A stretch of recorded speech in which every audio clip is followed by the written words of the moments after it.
bersama saya, Cici Hairani Tarigan dari Prodi Administrasi Bisnis kelas 4G.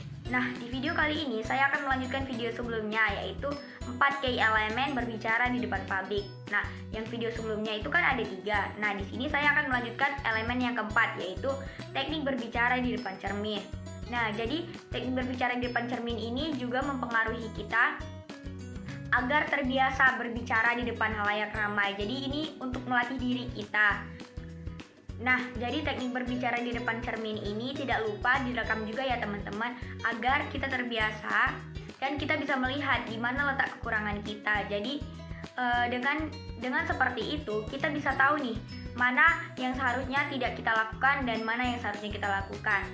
Jadi dengan begitu kita dapat mengevaluasi diri agar ketika kita berbicara di depan publik, kita sudah melakukan yang terbaik. Jadi tidak ada lagi kegagalan. Bukan tidak ada sih, tapi lebih minim. Jika kita sudah terbiasa, terlatih, melakukannya terus-menerus, pasti kita akan bisa menjadi seorang public speaker yang kita inginkan. Jadi tanpa berlama-lama, ayo kita praktekkan teknik berbicara di depan cermin. Nah, jadi saya akan membacakan pidato saya ini di depan cermin. Tema dari pidato saya kali ini adalah I Have a Dream dari Martin Luther King Jr. I have a dream. Saya senang bergabung dengan Anda hari ini dalam apa yang akan tercatat dalam sejarah sebagai demonstrasi terbesar untuk kebebasan dalam sejarah bangsa kita. 5 skor tahun yang lalu, seorang Amerika yang hebat yang dalam bayangan simbolisnya kita berdiri hari ini menandatangani proklamasi emansipasi. Keputusan penting ini datang sebagai mercusuar harapan yang besar bagi jutaan budak negro yang layu dalam api ketidakadilan yang layu. Itu datang sebagai fajar sukacita untuk mengakhiri malam panjang penawaran mereka. Tetapi 100 tahun kemudian, orang negro masih belum bebas. 100 tahun kemudian, kehidupan orang negro masih lumpuh dan belenggu segregasi dan rantai diskriminasi. 100 tahun kemudian, orang negro hidup di sebuah pulau kesepian yang miskin di tengah lautan luas kemakmuran material. 100 tahun kemudian, orang negro masih layu di sudut-sudut masyarakat Amerika dan mendapati dirinya diasingkan di tanahnya sendiri. Jadi, kita datang ke sini hari ini untuk mendramatisir kondisi yang memalukan. Dalam arti tertentu, kita telah datang ke ibu kota bangsa kita untuk mencairkan cek. Ketika arsitek republik kita menulis kata-kata indah konstitusi dan deklarasi kemerdekaan, mereka menandatangani surat promes yang setiap orang Amerika akan jatuh warisannya. Catatan ini adalah janji bahwa semua orang, pria kulit hitam serta pria kulit putih, akan dijamin hak-hak hidup, kemerdekaan, dan pengejaran kebahagiaan. Hari ini jelas bahwa Amerika Serikat telah gagal untuk menghormati suatu promes ini sejauh menyangkut warga negara kulit berwarna. Hari ini jelas bahwa Amerika Serikat telah gagal untuk menghormati suatu promes ini sejauh menyangkut warga negara kulit berwarna. Alih-alih menghormati kewajiban suci ini, Amerika telah memberi orang negro cek buruk, cek yang telah dikembalikan bertanda dana tidak mencukupi. Tetapi kita tidak menolak untuk percaya bahwa Bank Keadilan bangkrut. Kita menolak untuk percaya bahwa tidak ada cukup dana di berangkas kesempatan bangsa ini. Jadi, kita telah datang untuk mencairkan cek ini, cek yang akan memberikan kita kekayaan, permintaan, keadilan, dan keamanan dan kebebasan. Kita juga datang ke tempat suci ini untuk mengingatkan Amerika akan urgensi yang sengit saat ini. Ini bukan waktunya untuk terlibat dalam kemewahan, pendinginan, atau obat penenang bertahap. Sekaranglah waktunya untuk mewujudkan janji-janji demokrasi. Sekaranglah waktunya untuk bangkit dari lembah gelap dan sunyi segregasi ke jalan yang diterangi matahari dari keadilan rasial. Sekaranglah waktunya untuk mengangkat bangsa kita dari pasir hisap ketidakadilan rasial ke batu padat persaudaraan. Sekaranglah waktunya untuk membuat keadilan menjadi kenyataan bagi semua anak Tuhan. akan berakibat fatal bagi bangsa untuk mengabaikan urgensi saat ini. Musim panas yang terik dari ketidakpuasan salah negro tidak akan berlalu sampai ada musim gugur yang menyegarkan dari kebebasan dan kesetaraan. 1963 bukanlah akhir, tetapi permulaan. Mereka yang berharap bahwa orang negro perlu melampiaskan kemarahan dan kemudian akan puas akan mengalami kejutan kasar jika bangsa ini kembali ke bisnis seperti biasa. Tidak akan ada istirahat atau ketenangan di Amerika sampai orang negro diberikan hak kewarganegaraan mereka. Badai pemberontak akan terus mengguncang fondasi bangsa kita sampai hari cerah keadilan muncul. Ada sesuatu yang harus saya katakan kepada orang-orang saya yang berdiri di ambang pintu hangat yang mengarah ke istana keadilan. Dalam proses mendapatkan tempat yang selayaknya, kita tidak boleh bersalah atas tindakan yang salah. Janganlah kita berusaha memuaskan dahaga kebebasan kita dengan meminum dari cangkir kepahitan dan kebencian. Kita harus selalu melakukan perjuangan kita di dataran tinggi, martabat, dan disiplin. Kita tidak boleh membiarkan protes kreatif kita merosot menjadi kekerasan fisik.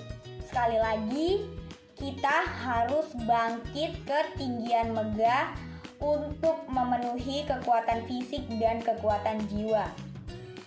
Militansi baru yang luar biasa yang telah melanda komunitas negro tidak boleh membuat kita tidak mempercayai semua orang kulit putih. Karena banyak saudara kulit putih kita seperti yang dibuktikan oleh kehadiran mereka di sini hari ini, telah menyadari bahwa nasib mereka terikat dengan nasib kita. Mereka telah menyadari bahwa kebebasan mereka terikat tak terpisahkan dengan kebebasan kita. Kita tidak bisa berjalan sendirian. Dan ketika kita berjalan, kita harus berjanji bahwa kita akan selalu berbaris ke depan. Kita tidak bisa berbalik. Ada orang-orang yang bertanya kepada para penganut hak-hak sipil, kapan Anda akan puas?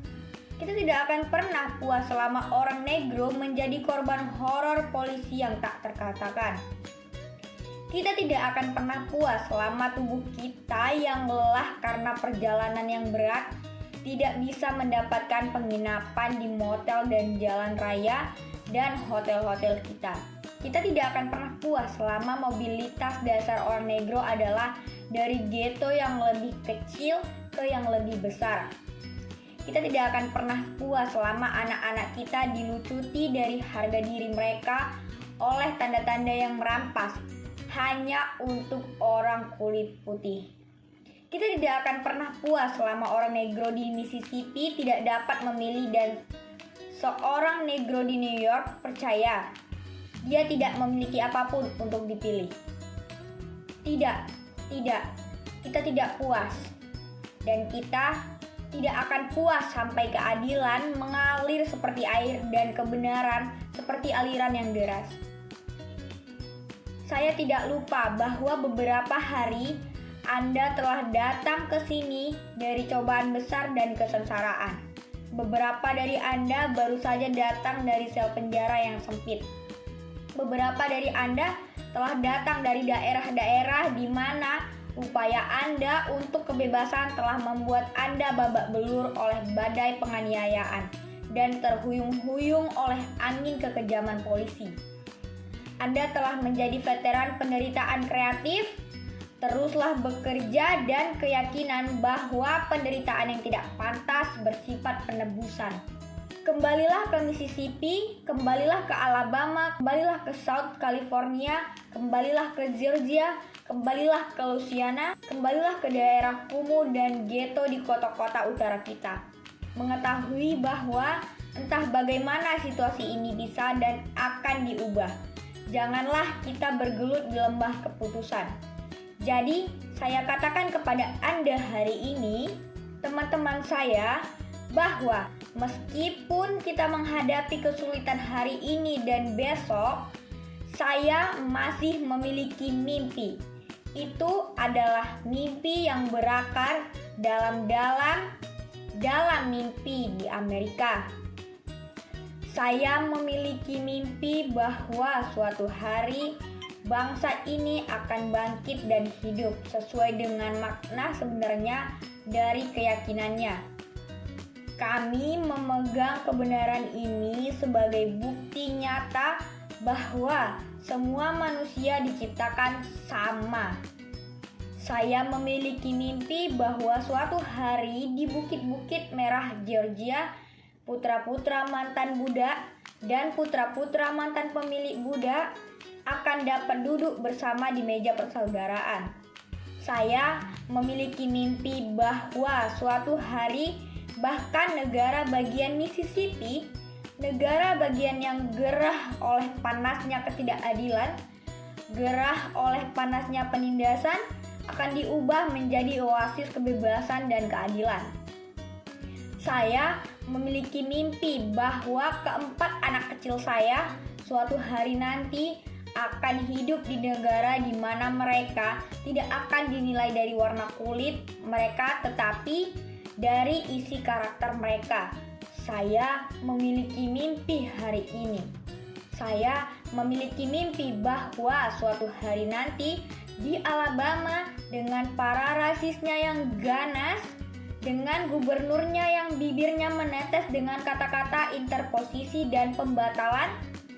Suatu hari di sana di Alabama, anak laki-laki dan anak perempuan kulit hitam kecil dapat bergabung dengan anak laki-laki dan perempuan kulit putih kecil sebagai saudara perempuan dan saudara laki-laki. Saya memiliki mimpi hari ini. Saya memiliki mimpi bahwa suatu hari setiap lembah akan ditinggalkan dan setiap bukit dan gunung akan dibuat rendah. Tempat-tempat kasar akan dibuat datar dan tempat-tempat bengkok akan dibuat lurus. Dan kemuliaan Tuhan akan dinyatakan dan semua daging akan melihatnya bersama-sama. Inilah harapan kita, inilah iman yang saya kembali dengannya ke selatan. Dengan iman ini kita akan mampu memotong dari gunung keputusan sebuah batu harapan. Dengan iman ini kita akan mampu mengubah pertengkaran sumbang bangsa kita menjadi simfoni persaudaraan yang indah. Dengan iman ini kita akan mampu bekerja bersama, berdoa bersama, berjuang bersama, pergi ke penjara bersama, berdiri bersama untuk kebebasan, mengetahui bahwa suatu hari nanti akan bebas.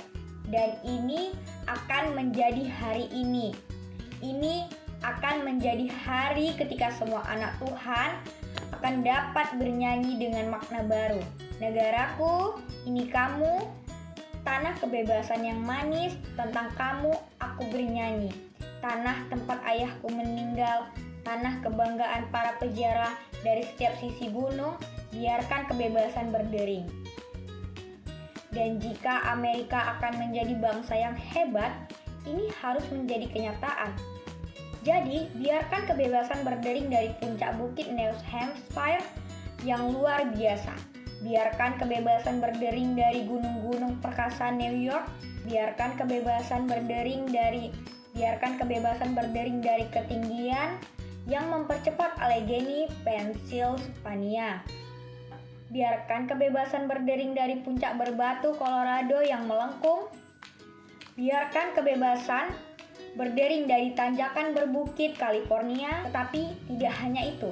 Biarkan kebebasan berdering dari Stone Mountain of Georgia, dan biarkan kebebasan berdering dari Lookout Mountain, Tennessee.